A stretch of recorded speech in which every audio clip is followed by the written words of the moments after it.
Welcome to Malifaux University. 104, using the cards and Fate Modifiers. Since the Fate deck is essential to the game of Malifaux, you'll need to know how to use it properly and use it well. First, let's cover some common terms and concepts. Reveal.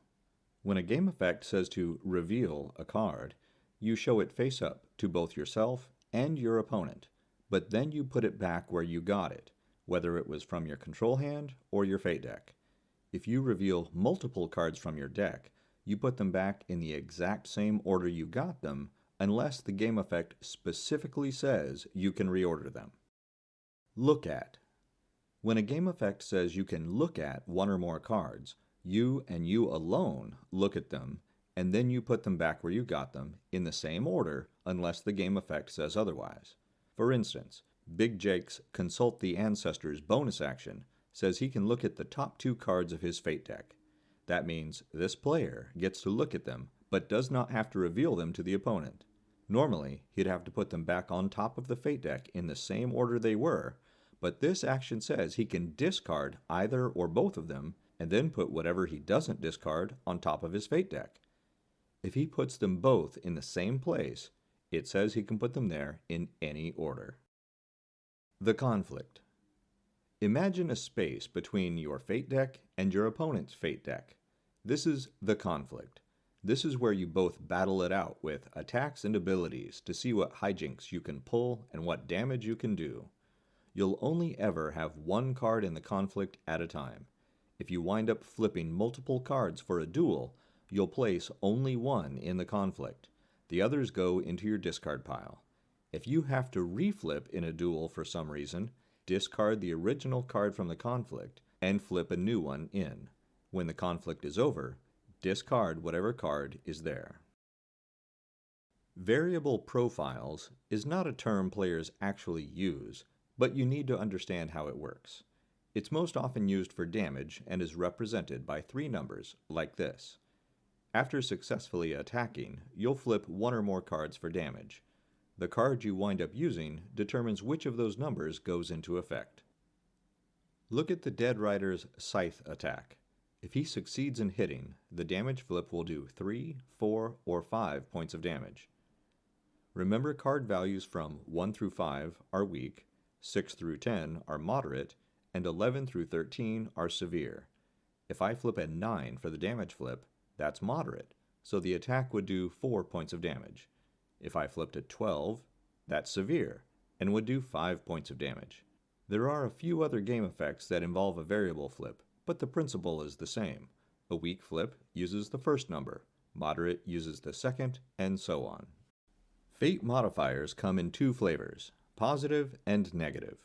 Either way, it means flipping additional cards. The difference is in which card goes into the conflict. If you have positive modifiers, you get to choose whatever cards you want out of those you flipped. Usually, you'll pick the one with the highest value, but you might pick one for the suit it has in order to trigger certain game effects. If you have negative modifiers, you must take the card with the lowest value.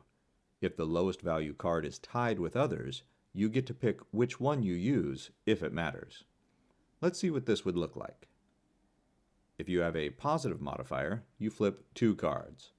A double positive means you flip 3 cards, and a triple positive means you flip 4 cards. In all positive modifiers, you take whichever card you want to use. With a negative modifier, you flip 2 cards and take the lowest. In this case, it's the 5 of Crows. In a double negative, you flip 3 cards and take the lowest.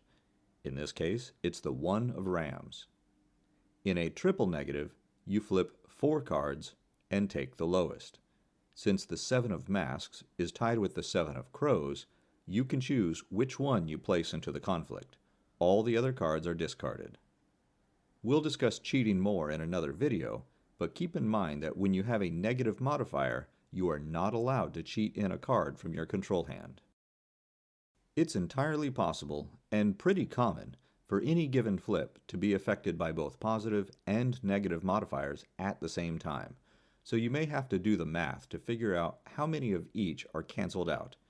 For example, if you have 3 positive modifiers and 2 negative modifiers, it balances out to a single positive modifier, which means you'll flip 2 cards and take whichever one you want. 3 important rules about Fate Modifiers are, no matter how many cards you flip, only 1 card goes into the conflict.